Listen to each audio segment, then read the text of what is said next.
Okay. All right, everyone. I'm Rene Holaday. I'm the author of The Perils of Sustainable Development. I'm over here from Chewelah, Washington, which is about an hour north of Spokane. And I'm quite privileged to be speaking to such a great group. I'm finding that of all the people that I have worked with over the past 6.5, almost 7 years, the CAPR people tend to be the most well-informed of everyone, and that deserves a serious, pat on your back, because there are so many people out there that are not doing anything at all, let alone investigating, researching, taking time to actually be active and trying to help this country. So, my applause to all of you. So, as an introduction to myself, I am a professional horse trainer and breeder. I breed Appaloosa sport horses. I cross Appaloosas with thoroughbreds and warm bloods for the disciplines of things like dressage, 3-day eventing, jumping, those kind of things. And I've been a lifelong horse fanatic as long as I could remember, and haven't always had the opportunity to have them. I grew up as a city kid, just dying to have a horse, and so here I am finally achieving the dream that I've had my whole life. So anyway, in different forums, especially on a radio talk show, one lady said, "How does a horse trainer write a book about the United Nations?" And I said, well, that does sound like quite a leap, but it's funny the way things work, because, God plants a love in your heart, and with me it was horses. And so, as I went through college and tried to find my way through the thing that would actually pay, my dad said, "Don't go for horses, come on, do something where you're going to make money, So I was like, well, okay, I'll go for engineering. I wanted to, I went for aerospace engineering. And so 2 years later, I went, oh, this is horrible. I hate it so much. And so, 2 years down the drain, full-time college, and had to give that up. I went, well, what other thing can I do that I actually would really like, that would also pay? And I thought, well, there's, I'm an animal lover. Wildlife biology. I'm supposed to be a wildlife biologist. That's what it is, So I went through another 2 full years of wildlife biology, prerequisites basically, and get to the end, and I'm going, well, I'm just finding out at that point that after I get my degree, I'm going to be sent out to the tundra for 6 months at a time for basically minimum wage, and then when I come back home on those 6 months, I'm going to be still making minimum wage. And so it's just an alternating. You get to stay home 6 months and go out to the field 6 months. And I thought, wow, I've already got horses and pets and everything, and who's going to take care of them for 6 months, for crying out loud, And so this is just not going to work. And plus you have to do that for something like 10 years before you can maybe work your way up to administration positions, I was like, that's just, that's not going to cut it. And besides, that doesn't even fulfill the criteria my dad set out. Make money, right? So, okay, well, that's out, unfortunately. And so then I had to figure out, okay, I've done 4 years, that's enough for a degree. Still haven't had a degree out of anything yet. And so I switched over to sociology.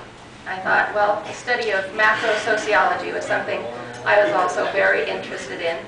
And I thought, I could really go a long ways in that.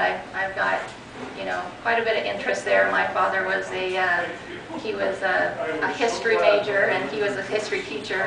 And so I had a lot of interest in, the whole historical perspective of societies and how they all worked and integrated together. And so I got going on that, and went through another full 2 years. So there I was, at the equivalent of about a master's degree in nothing. And at that point, we moved about 2 hours away from the university that I would need to be going to get my degree. And we bought a farm, And so there it sat, you know. Like, okay, 6 years of worthless education. That's just great. That's a lot of time, a lot of effort for nothing. Well, while I was studying sociology and writing all these enormous reports, the topic that I picked for my special area of study was the Holocaust and the false science of eugenics.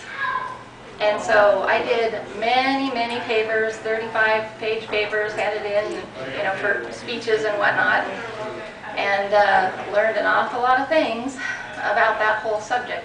And so anyway, there we are. I'm all done with it, and now I'm out on a horse farm.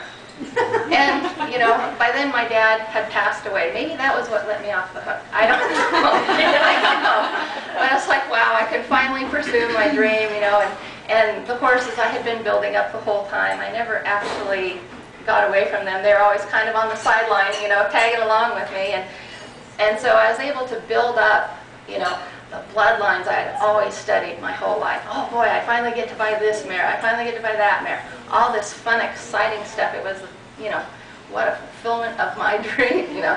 And so here I am, and all of a sudden I see this is about the very beginning of 2006. I see a notice at the feed store saying that the National Animal Identification System is going to be starting in Washington. The voluntary period would be starting March 1st of 2006. And I remember it was February 26th when I saw that. And I went, oh my gosh, this is exactly what I learned about in sociology. All the fascism, all those fascist techniques that they used in Germany. I couldn't even believe what I was reading. And I went, this can't possibly be happening in America. And I went, you know, I learned enough in studying the Holocaust that I told myself, if I ever saw anything like that starting up again, I would basically do everything I could to start working against it and try to put a stop to it. And so that was how I got pulled into this whole thing. And, you know, not only did it take me this long to get where I was at that point, but, you know, I was a die-hard where, you know, gosh, when I was 8 years old, you know, living in the city, and I'd say, Mom, can I please have a horse? She'd say no. I'd say, the next week, Mom, can I please have a horse? No. And so finally she said, you know, after years and years of this, she said, you know what, Renee, you want a horse bad enough, save up your allowance, you buy your own horse, okay? And I went, that's a marvelous idea. That was not a no, that was a yes. And so I jumped for it, you know. And this was back when I was getting 25 cents a week for allowance. Didn't matter, that was a yes. And I was like, okay, chink, each week, chink, chink. And, you know, for birthdays and stuff, I get like $5 or something, you know, I tack it all away. And here I was, this kid that was constantly spending, but as soon as that happened, I never spent another cent. Until I was 11 and a half, so 3.5 years later, I come downstairs. I just counted all my change I had in this huge bottle, and I had $375 saved. And my mom, I said to my mom, I said, well, Mom, I've got $375. Is this enough for a horse? And she went, oh, where did you get that money? And I said, well, do you remember, you know, back when we lived in Wyoming, and you said that if I saved my money, I could have a horse? She said, yeah. And I go, well, that's what I've been doing this whole time, and is this enough for a horse? And she goes, her jaw just fell open. She went, oh. And she just didn't even say anything. She spun around and she went straight to the phone. She called my dad. She goes, Ron, we've got a problem. I'll never forget it. And so that was the way it worked. And I ended up getting my first horse. And so that's kind of the passion behind it, and that's why I'm telling you this. So I finally get my horse farm right, you know, and this NACE thing pops up and is the very first thing to threaten this thing that I have finally achieved, you know. I have waited this long and collected these find specific horses just for this, and now they're going to start shutting it down. And I knew that, okay, this is important, but fighting this is more important from what I learned about the Holocaust. And so instantly I put up flyers everywhere to hold the first rally against NACE. It was going to be a public rally. And there we were in the end of February. Only 4 people showed up, but we were standing out there freezing, holding our no NACE signs, right? And of course, we had never even heard of it until just the week before, basically, and so nobody passing by really heard of it, but everybody's looking at us like, why are you people standing out there in the freezing cold? It was snowing, and here we are waving our signs, and so different people would stop and they'd say, what is this? And we'd tell them, you know, this is, they want to microchip all the animals, everything from tilapia to your chickens, you know, to your parakeets. And not only did they want to microchip them, they wanted to control every aspect of what you did with them on your property. They wanted to be able to do inspections, and you would have to pay for their hourly inspections and make sure you're in perfect compliance with all their regulations that follow this. And so anyway, we would tell them this, and people were in total disbelief. They said, no, you're crazy. This is not going to happen in America. And so you say, well, you know, this came from the government websites. We're not making this up, you know.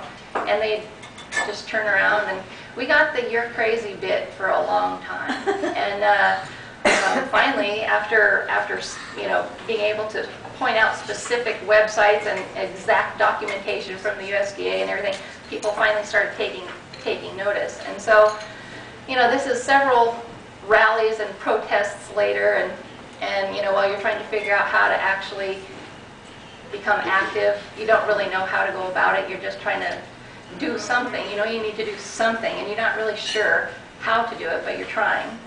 And so that was what we were doing for a long time, and I became one of the primary researchers. I was a voluntary primary researcher for a website called StopAnimalID.org, and I was doing that for the next solid year, where I was doing this 8 to 10 hours a day researching this stuff.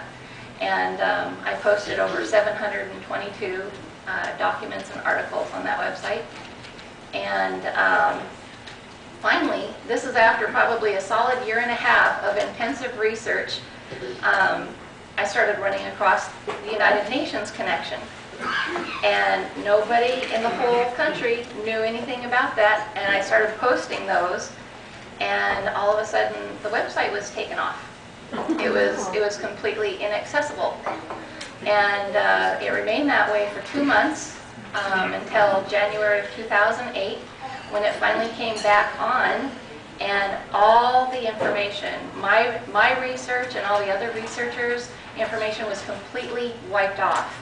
You could still go to the pages, but they were blank, and the website still existed, but it had no information on it. And so obviously it was kind of like, you know, they wanted us to know, you know, this is what we'll do type thing. Don't start posting this information. And they put the effective, you know, kibosh on it. And so I investigated what happened to it, who did that. It turns out somebody over in Estonia in Europe had bought it, and apparently this is where a lot of like presidential candidates hang out from the United States. Hillary Clinton, the Clintons are over in Estonia quite a bit. Different people from around the world, presidents of different countries and stuff. And so I thought, huh, that's very interesting. Somebody from Estonia bought it and erased it. And so anyway, I kept researching the United Nations and just kept going farther and farther, because basically just trying to get down to the bottom of what is going on with, you know, different programs, and what was, you know, things that you would find as you're finding this out and posting it. You know, the information is finally building up, and people are understanding what's going on, and you're pulling all the pieces together. So it's kind of like you're weeding through a mystery. You're you're pulling in little pieces of the puzzle the whole time, and you're never really sure where the conclusion is going to be. But finally, after all these years of research and public information presentations on this subject just continuously, what I have found out is that essentially all the programs that are in the United States right now that sound un-American, that appear to be un-American, basically are un-American. They come from the United Nations. And obviously you're all well informed. You all know this. You all know so much that it makes it easy for me to even talk about this without having to go into so many specifics. But anyway, when you put the full picture together, it's a shocking picture. Because what we have when we pull all the information together is essentially that the UN Charter is based on communism. And what we're seeing through the United Nations, and we already know that they're trying to establish one world government. In order for them to do that, we cannot remain on the top of the heap. And so who are they attacking? The strongest country in the world. It's us. And so while other nations may not be quite as shocked by these programs because they've already got a lot of hyper-control going on in their own countries, we are shocked by these programs because we're a capitalist nation supposed to have property rights, right? we're supposed to have unregulated property rights so long as we're not harming another individual, not environment, individual. And so when you take something like sustainable development, and the true definition of sustainable development, even though there are 347 different explanations for what sustainable development is, the only true definition of sustainable development is what Tony Blair said, the previous Prime Minister of the UK. He said, there's capitalism, there's communism, and now there's sustainable development. And that puts it into the correct frame because it is a form of governance. They're trying to use this form of governance that is a combination between communism and fascism. Because sustainable development is eco-governance that incorporates the fact that they believe property rights are unsustainable. They want to abolish private property rights, and that is almost the very core of communism. And then it also employs the fascism principles, which say, you can keep the title to your property, we're just going to regulate you to death. We're going to make sure that we regulate every single aspect of what you do on that property. So it's kind of like a passive-aggressive way of controlling you. You know, they're not quite brave and gutsy enough to come out and just squash you. They want to do it little piece by piece and just whittle you down until you're nothing. And so when you have a system that is supposedly being established under the guise of protecting the environment, this is where we're all losing. This also says that your individual rights are not important, where the collective is everything that matters. That's the core of communism as well. No property rights, no individual rights. And philosophically, I have a big point of contention with that, because they say if it's all for the greater good, then that's the better option. But I'm sorry, there is no greater good to be had without the individual rights. One individual without any rights is the same thing as a whole bunch of people without any individual rights. There's no greater good in that. That's just a whole bunch of people without any individual rights. I mean, there's not even any logic in that statement. And yet, we hear that all over the Republican Party. I'm a Republican, by the way, so I'm not bashing Republicans. I'm just saying it's been infiltrated. I'm sorry, but when you hear the presidential candidates from different years touting about the greater good, the common good, those are communist statements right there.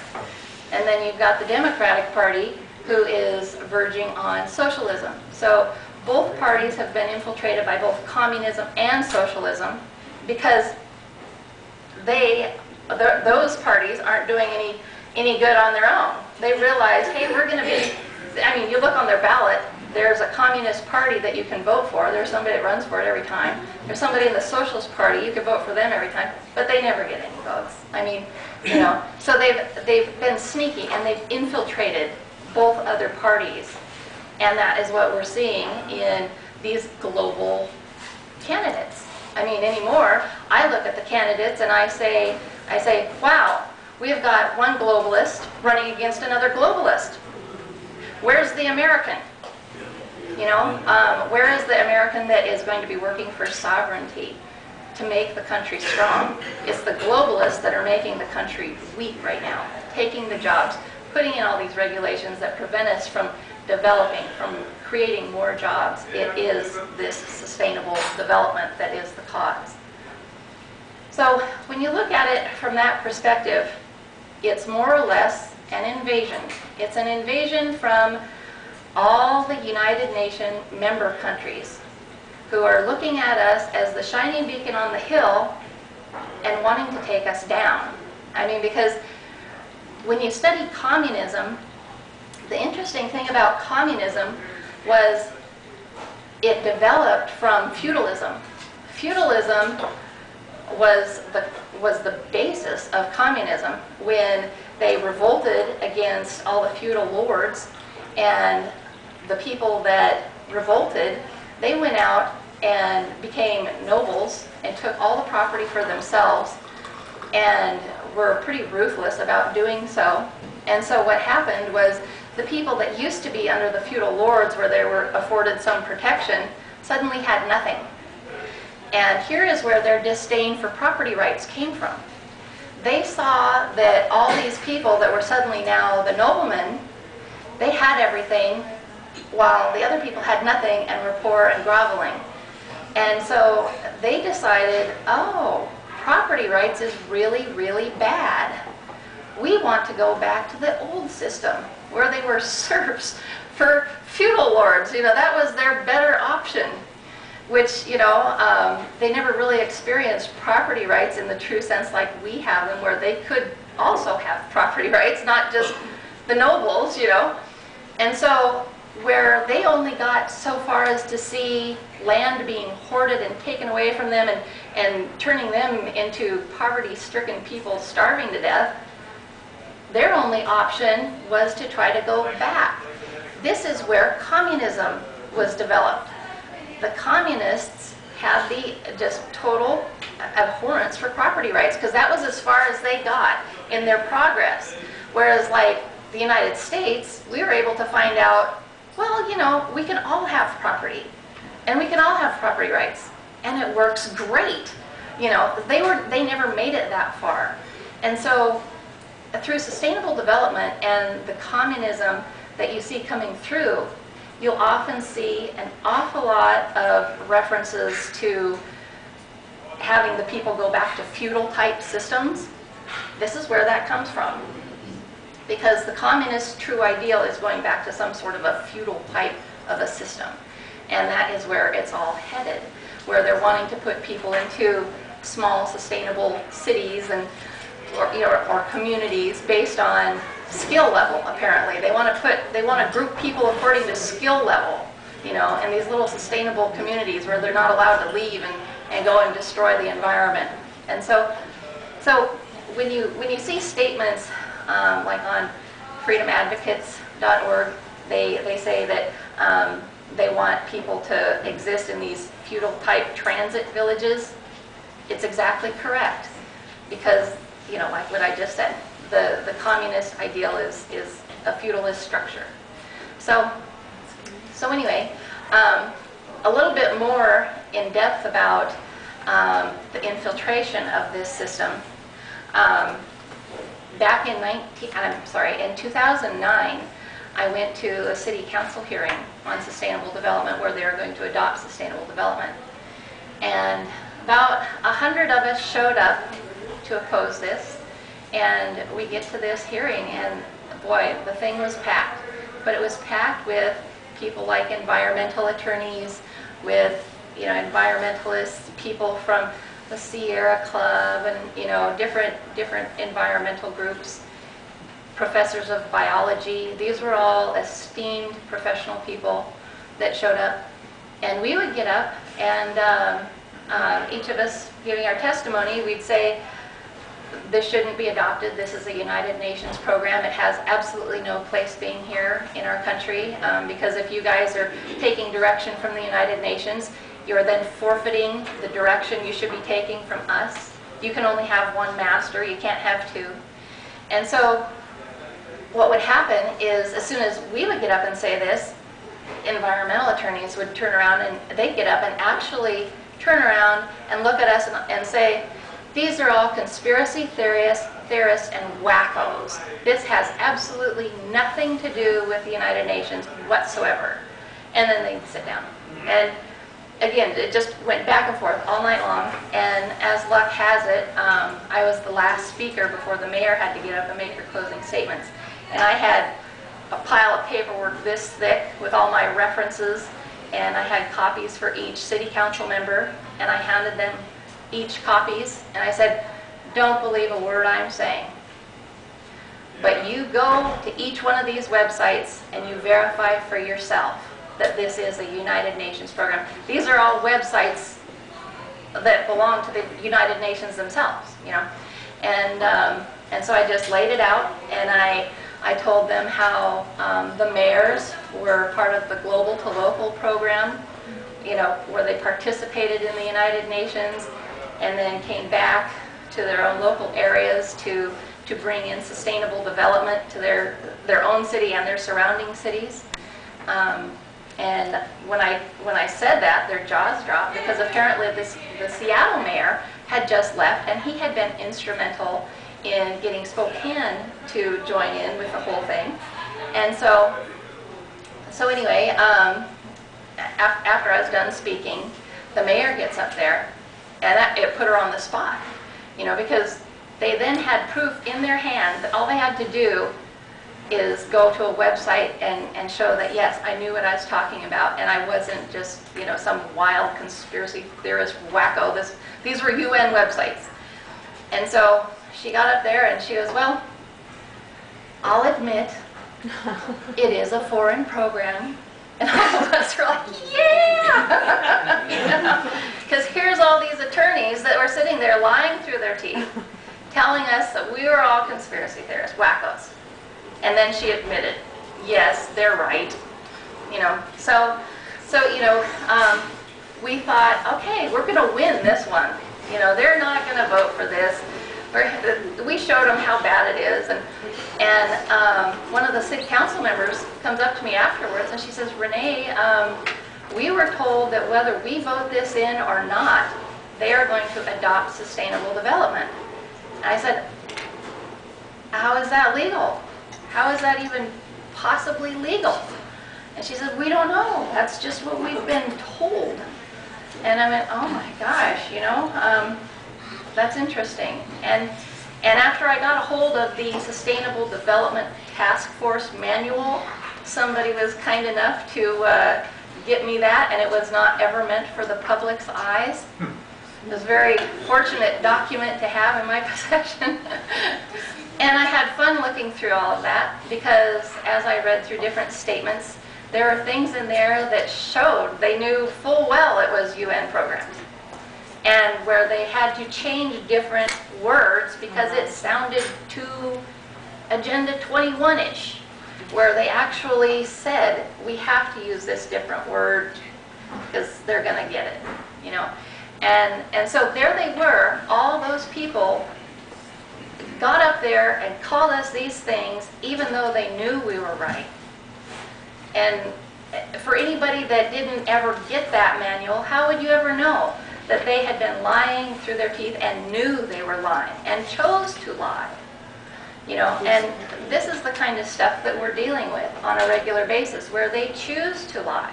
They want to lie, whatever it takes to deceive you enough to get their agenda advanced. It doesn't matter to them. And so when you're dealing with that kind of deception, that's a whole new monster you're dealing with. That's That's not just, oh, these are some really kind of nasty programs. These are deceitful, manipulative programs. And so, you know, in doing this research, when I find out that George Bush Sr. brings home, you know, Agenda 21 from the Rio Convention, and he doesn't pass it through ratifying a treaty, he passes it through soft law. And I'm sitting there going, well, how is that even possible? How is that possible that you don't sign a treaty yet the whole nation does it? The whole nation does it anyway. How did that ever happen? I mean, you've been to legislative hearings, haven't you, where any issue comes up, there's debate like crazy. And yet somehow with policy recommendation or soft law, all the legislatures across the whole country, Republican and Democrat, somehow all unanimously agreed it had to be. How is that possible? I was really wondering, how on earth did that happen? And so when you start dissecting the pieces of what was going on when all these states individually passed this stuff like growth management, you know, the core of sustainable development is growth management. How did they all do this? Well, back at that time, you have to remember, this was when nothing on television existed other than something saying, we've got man-made global warming going on. We've got peak oil crisis going on. That is all you could hear everywhere you looked. It was in the newspapers. It was on the news. That's all everybody's talking about. We're all going to die. We're all going to drown on the coast because the oceans are going to rise. We're just going to die. And so, if this is what the legislators were faced with, and at the same time you've got high-ranking members of the country, basically, you know, you've got Al Gore up there, vice president, previous vice president. You've got all these people saying, yes, this is correct, you know. And so they overwhelmingly went, oh my gosh, we're all going to die unless we pass this legislation.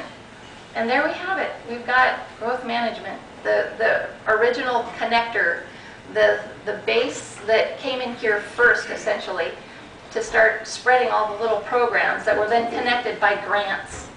And then, you know, like in the Spokane meeting I was telling you about in the hearing, that night, you know, when I thought we won, and then when I found out, no, they passed it anyway, I was like, well, that's really bad. But it wasn't as bad as when 2 weeks later I found out that happened in 500 major cities across the nation simultaneously. That happened all at the same time in coordination. And Spokane was the only one that even went on record as having any kind of protest at all. So 499 other cities in the nation all passed it all at the same time. I went, oh my gosh, that's what you call a coup. That is what you call a coup. This is a secret way that the United Nations is just creeping in.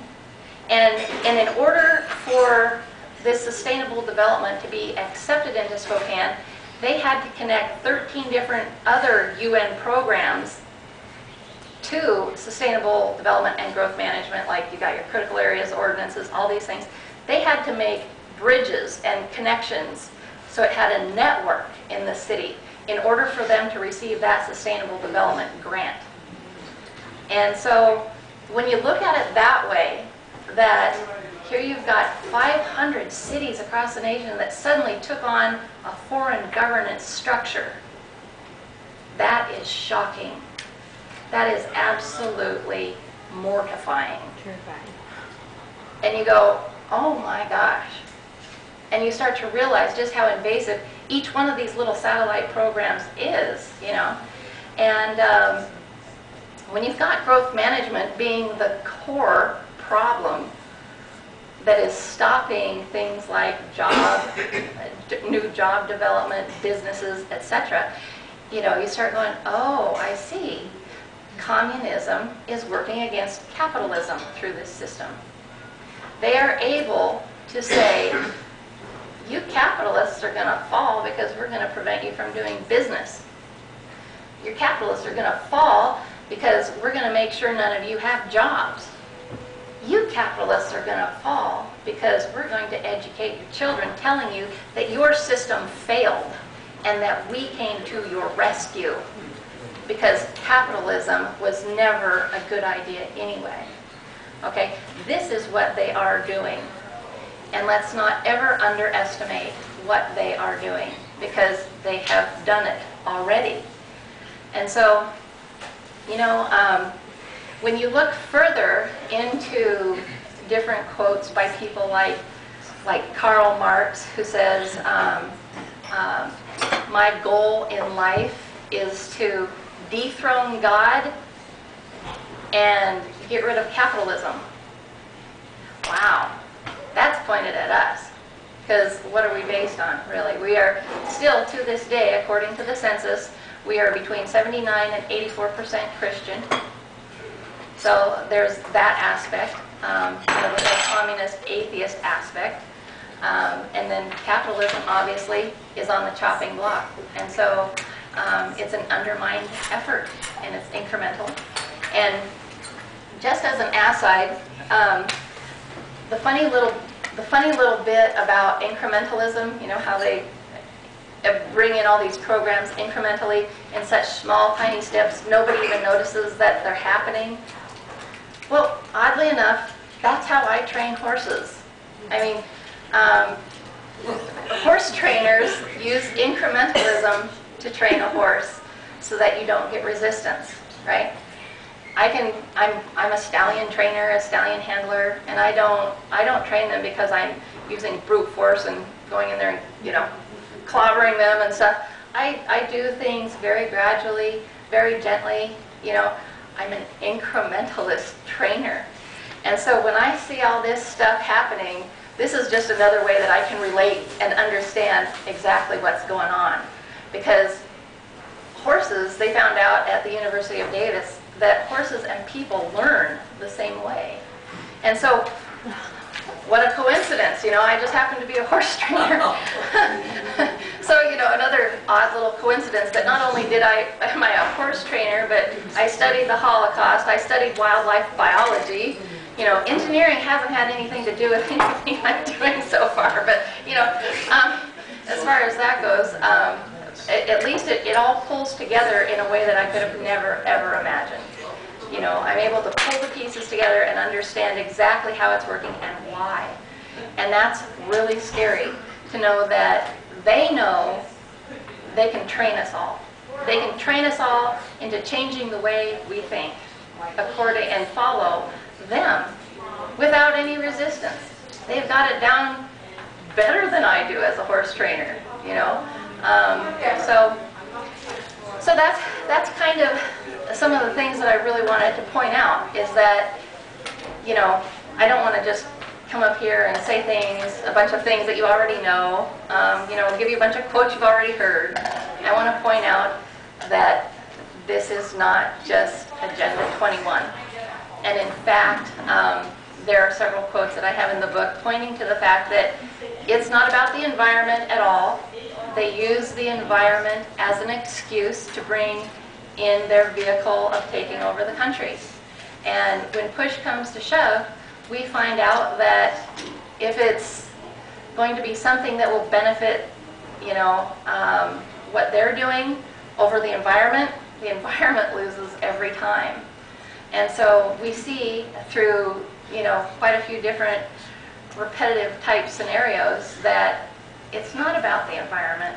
It is about asserting control over our nation and getting us to the point where we're no longer represented, you know, in our elected government by, you know, them establishing their own little networks of these United Nations programs in each city and community and county that are working side by side with our elected officials.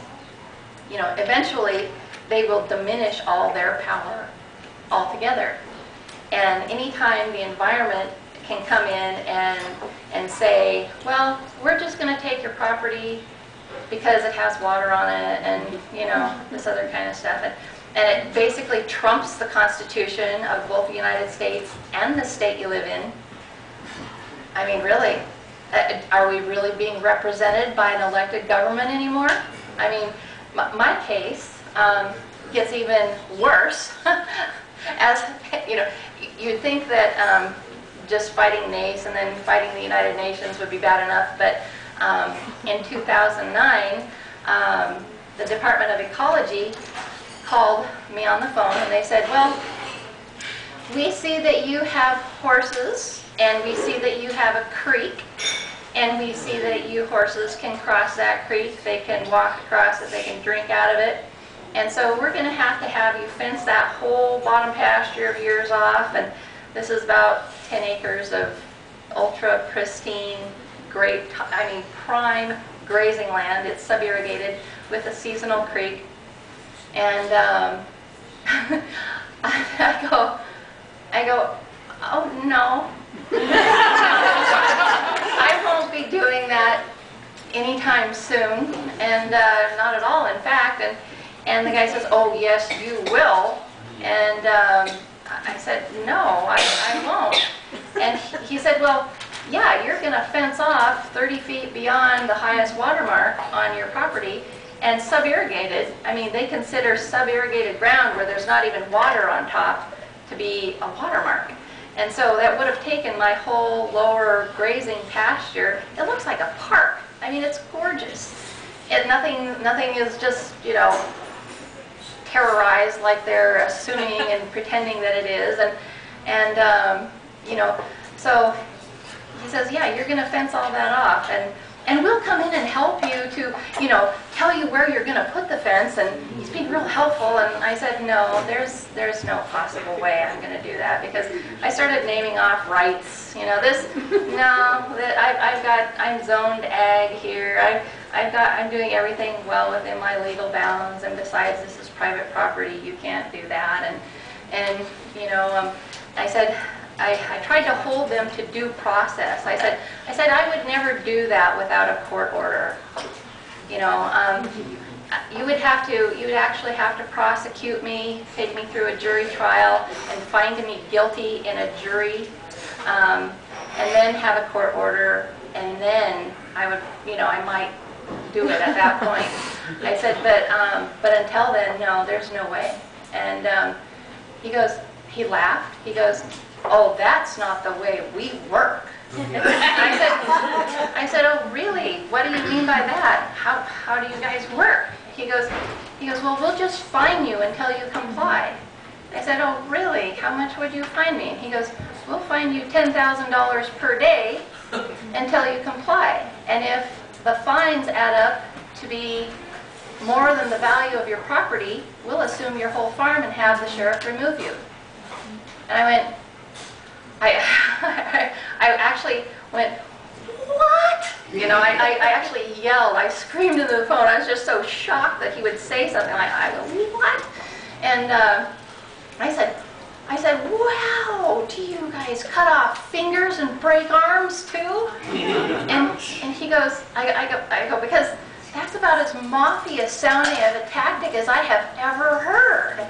And he was quiet, and he goes, no, we don't cut off any fingers or break any arms. And I said, well, you might as well, because it's the same thing, basically, you know. And so that was the beginning of it. I mean, what do? You hang up the phone and you realize, holy cow, they're after us. You know, here's the Department of Ecology with $1 gazillion that they can prosecute us for the rest of our lives if they want to. And, you know, what are we going to do? And so for a solid year, I didn't sleep. Let me tell you what.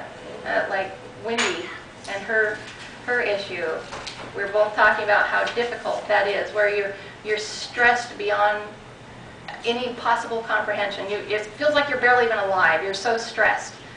And when you have principles, and you know you have rights, and you know that they're being taken advantage of, you know that you've got to figure out where your line in the sand is and what you're going to do when they cross it, because they have basically forced you into a little corner where you can do nothing but try to defend yourself the only way you can possibly imagine how. And so, you know, going through all the scenarios in my mind, thinking, people in history have done, they've gone through worse. They've, I've seen a lot worse in the Holocaust, and what's it going to mean if I have to defend my property? How bad is that really? Big deal. I'm willing to defend my property. I'm willing to stand at the end of my driveway and hold a gun. Is it going to come to that? I sure hope not. I'm not really interested in any kind of thing like that. But throughout history, people have had to face much worse. And what was I? Just a pile of beans? No, I'm a human being. We're all made in the image of God. We're not made to be cowards. We're made to stand up. We're made to be strong. We're made to be truthful and righteous and stand up for what is right. And those are my principles, especially, being a Christian, and where you read in the Bible, it says that, God can't stand a coward. He would rather have 300 brave men fight 25,000 people than 10,000 cowards. 300 men over 10,000 cowards. And so I'm always kind of doing that. I don't want to be a coward. I don't want God to think I'm a coward. I don't want to be a little piece of paper towel flapping in the breeze, and so I was willing to go that far. And then I thought, let me try this other way first. So I ran for county commissioner in 2010, and I went, I'm going to put this place on the map. I'm just not going to shut up. I am going to make sure everybody on the planet knows what's going on here, so that they're not just going to come in here and bully me and push me around just because they've got all our taxpayer dollars and I don't. What kind of deal is that? I'm paying them to prosecute me? What a deal! How can we possibly justify that? And so I did. I got up there every single candidate's night, every possible opportunity I had where anybody would listen. They heard about this story, and they're not getting away with it anymore. People start going, hey, this isn't right, and this shouldn't be happening, and then I'm telling them, oh yeah, well it's not just me. This has already happened to many, many other people over here where they've lost things and lost all their property rights, and they've had to pay abhorrent fines like $75,000. So they don't even try to just stop you from doing something. They try to crush you beyond recovery ever again in your life. When you find somebody $75,000 like they did to a friend of ours, and this was after 10 years of battling the Department of Ecology, they still fined them $75,000 and had to pay it. Those people were truly salt of the earth. Wonderful people, cattle farmers, and they're just not the same anymore. They just defeated. And I was like, I'm not going down like that. I'm not going to let this go to court. I'm not going to follow this game where they win, where they drag you out of all your money, and then they still win. I'm not going to play that game. The fight's going to be right here on my property, and this is what I was telling people, saying this is not the way it's going to go down with me. And so that was when, by the grace of God, Shelley Short, our legislator in that area, she said, she was at the candidates night when I was talking about it, and she said, would you mind if I came out to your place and just kind of took a look? And I said, by all means, please do. And so she showed up, and she said, she saw everything, and she laughed. She goes, Rene, I just can't even believe this. This is a joke. She goes, your place looks exactly like mine. I've got the same seasonal crate going through my place that you've got, and everything. And she had horses and stuff too, and so she knew. And she goes, the way the Department of Ecology described your place to me made it sound like you had like a CAFO, a concentrated animal feeding operation, like the big cattle operations where they have 1 million cows on 5 acres type thing. That was the way they described it to her. And this is what she was expecting to see when she came out. But our place is 40 acres, lush, green, gorgeous, like I say, looks like a park out there. And so she went to bat for us. And she spent an hour with the Department of Ecology regional director and the agent that was harassing us. And for an hour they went back and forth, and And finally, her final statement to them was, okay, fine, you do what you're going to do, but you're not ever going to go out to her place again without me being there at the same time. And they went, oh, okay, fine, we'll drop it. And you know, that right there is a miracle in and of itself, because the Department of Ecology doesn't ever let go. They are like a great white. Once they get a hold of you, you're going down. And they don't care what happens to you and your family for the next 10 generations. They're gonna kill you. They're gonna wipe you out and make sure you don't recover. That is how they work. And so the fact that they let go, is just, oh my gosh, you know, there was a ray of light shining on us that day. And so, it can be done. It's just very, very rare. And it wasn't my effort, it was the legislators' effort. And the fact that she stood up when she should have stood up is what makes the difference. You know, when you've actually elected somebody that has guts. You know, I mean, this is the kind of thing that can happen where they can actually stop this garbage that is happening. And so what I wanted to address at this point is, in my book, I've got the whole last chapter devoted to things that can be done to stop what is going on. And the best case that exists today is what Alabama did with their bill, 4277. Is that what I'm thinking right off the top of my head? Anyway, that bill was passed, and it was called, does everybody know about the Alabama bill? No. Okay. Alabama Bill 4277 was basically dubbed the due process bill, where what they did was they said there's no property rights issues that are going to be taking place without the accuser going through due process, you know, going through the court system, going through trial by jury, everything that we're afforded in our Constitution. And they put that into law, and that basically stops the UN in their tracks, because like me, what that was called when they were trying to just take my land is called regulatory taking. And so, which, by the way, when I said you can't just take it, they said, oh no, we won't take it, we'll pay you for it. And I said, really, what will you pay me for it? And he goes, he calculated up how much land was there, and he goes, well, we would pay you $76 a year. And I went, for 10 prime sub-irrigated acres of grazing land with the beautiful creek and a pond, and it's just gorgeous, are you kidding? I said, if that was even close to being any kind of realistic, you know, price, I would own like 50 of those pieces of property right now. I'd go buy them like yesterday. And so that's their idea, their smart aleck idea of payment. And so they say they're not taking it, they're paying you for it. And so they're not paying you for it. It's a joke. It's a slap in the face, and it's meant to be a slap in the face. And so anyway, this Alabama bill that was passed under, apparently the governor had an awful lot of, you know, trepidation about passing this thing.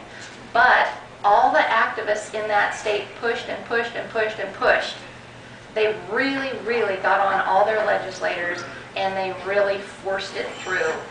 And even at the very end, when the governor waited, I think it was like 7, 8 days before he even signed it, he still signed it. And it was because they kept pushing all the way to the very end. And so in my book, basically the motto throughout the whole book is what one man can do, another man can do. And what one state can do, another state can do. So, you know, the fact that Alabama has done this means that we also can do this. We can pass a due process bill that is an exact replica of the Alabama bill. It's already been proven. It can be done. And so, the good news is that there are currently 4 Republican legislators that have taken this on. They have already written this bill. It's a copy of the Alabama bill. And I understand from Matt Shea, who's the rep in our area, he says, well, we've refined it just a little bit so it's even a little better, which is really, really great, because he's like, he's a very big advocate of like the 10th Amendment and stuff. And so this is no small thing that's being done right now. And we have Jay Rodney. He's one of the co-sponsors for this bill. And so they're getting ready to let this go right after the election. They're going to start pushing. And I've, working with Matt Shea, and I said, well, so is that when we can really start working on it and really give it the push? He says, by all means, as soon as the election is over, we're going for it. And not only are we going for it, we're going to, each and every one of us here is going to need to actually decide to participate. Because this is not something where I'm telling you, stand at the end of your driveway with a gun. I'm not telling you that. I'm saying, help push this bill. Help push this bill. It's a lot easier. It's a lot less dangerous. Okay? I mean, if you had the choice, wouldn't you want to push the bill? I would. So, that's the whole message, is that it's already written. We don't even have to try to beg for them to write a copy. I was expecting we were going to have to beg them and just beg and beg, because that's basically what we're reduced to, So we've already got the first major hurdle accomplished. Not only do we have it written, but we have 4 co-sponsors. That's huge. That's huge progress. That right there could have taken, gosh, even the next 2 years to accomplish. So we need to understand the weight of that particular point. Is we've got something to work with already. Let's go for it. So what I need to have everyone do is, first of all, understand that with due process, if we can get this bill passed, with due process stops all the property rights violations. Because the Department of Ecology doesn't want to go through the court system. They don't want to have to prove all their stuff. Because half the time, like Steve is saying, half the time they're just lying through their teeth. They're using false science, they're making stuff up. I mean, left and right. Like one of the examples in my book is, there's a great big cattle farmer in Valley, Washington. He's got, it's 3,500 acres along the Colville River. He has 2,500 head of cattle. You'd think that would be a CAPO. It sounds like a CAPO, right? It sounds like pure just dirt and muck. It's not. It looks like a golf course out there. And 3.5 miles of that river runs along his property, and at any given time you look out there, it's just tons of cows, but it's part of that prime sub-irrigated grazing land that is just priceless. You can't even, all those cows can't even eat it down. It's just, you can't do it. And so the Department of Ecology starts attacking this guy because they see these cows, they see this river, they assume, hey, you're killing everything, And so they said, okay, well, you're going to have to fence off all your property to the highest watermark, which basically would have taken all of his property. And so he said, no, we're not going to do that either. And so he stood up to them as well, and he said, well, tell you what, when you're doing your water tests, I'm going to do my water tests right along with you. I'm going to be there side by side. I'm going to take my water sample from where the water comes into my property, and again where it leaves the property. I'm going to stay with my water sample through the test. If it takes all day, I'll sit there and wait all day long so that I get my sample back. I'm going to stay with them exactly the whole time. There's not going to be any underhanded, any sleight of hand, any shady dealing with swapping samples, or any of this garbage that is also known to happen. He stayed with his samples. He did the whole testing for a full year. At the end of that year, the tests came back showing that the water was actually 300% cleaner when it left his property than when it came into his property. And so then Len says to them, he says, so, why are you guys letting polluted water onto my property? And they had no answer, and they ignored him, and they left him alone. And funny thing is, though, if you go up about another 2.5 to 3 miles beyond his property, there's a brand new man-made wetland that the Department of Ecology and the Fish and Wildlife, they took over from this farmer that had a big hay farm and cows. And he worked out some kind of a deal because the guy was retiring and they were willing to pay him for, you know, conservation easements and whatever. And so they took this gorgeous piece of hay land and made this huge swamp, you know. And the problem with that sub-irrigated grass is that it'll grow to be 10, 12 feet tall. And it becomes a big mosquito haven, and the water becomes anaerobic and covered with slime, and virtually, you know, it just becomes disgusting. And as it turns out, when the cattle are grazing down the grass, it's allowing the sunlight to hit the water. It kills the bacteria. You know, it cleans it up. Everything's happy. Everything works great. The cattle eat right down to the water, and heaven forbid they even drink out of that river, you know. And there it goes to prove that even though the animals go and touch the water and stand in it and maybe even do worse, they probably do, it still goes to show that nature takes care of itself. It works in a cyclic fashion. Each thing that happens has a job within that system, within the ecosystem. And the water's healthier, the fish are happy, the bugs are happy, the fowl are happy, everything. And yet here you've got the Department of Ecology making swamps, trying to fix it by making swamps and polluting the water. The cattlemen have to clean up the water for the Department of Ecology. Who would ever guess that? In fact, they may never have known that had Len not stood up to them and had not stayed with his water samples all the way through the process. And so that very fact also backs up the fact that in nature that, you know, when you study wildlife biology, you understand that each animal has a niche, right? And when one animal exists in a niche and is suddenly taken away, another animal within the same type of niche will come in and take that position. So it's like their job in the cycle, you know. And like, you know, in the old days, we had buffalo by the millions. And do you think that any one of those buffalo went up to a creek and went, oh, don't step in that, you know, oh, don't drink out of anywhere except for that just pure rock area, you know? No, all the buffalo charged through it, swam in it, you know, defecated in it, oh, you know, heaven forbid. And everything didn't die. I mean, look at us, we're all here, you know, all the fish are still here, none of the fish died off, the ground didn't dry up and turn into a dust bowl like they try to say, yet there were millions and millions and millions of them. And so in taking away the buffalo, and now we have the cattle, we've taken away one animal from the niche, replaced it with another that does the same exact function, and it does it perfectly well. It does it perfectly well without the Department of Ecology telling it what to do and what not to do. It works nicely. Everything cleans as it goes. It fertilizes, it cleans, it feeds, everything. It works nicely.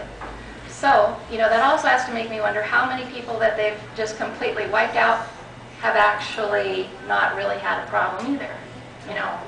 It's just the general assumption, because all you'll hear them saying is, they're ruining it, it's a catastrophe, everybody's going to die, all the fish are going to die, we're all just going to die, you know. And it's okay. We're all okay. Everything else is still okay, and we're going to be just fine. So anyway, that is the majority of what I wanted to tell you. I don't even know how long I've been talking.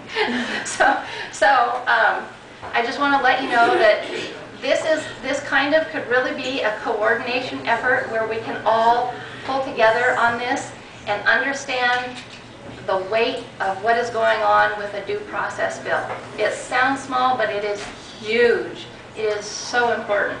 So if we can all get behind this, I've got a sheet here if you would like to sign it so that we can all be in communication. I've got another sheet that I had signed when I was in Tacoma, and I keep in contact with those people as well so that we're all on the same page and we can, you know, communicate back and forth and actually create an actual force so that as soon as the election is over, we can start working and actually make an honest change in this state, where we can hold out this piece of paper and say, go away, Department of Ecology, go away, EPA, go away, shoo, don't bother me unless you want to go through the court system.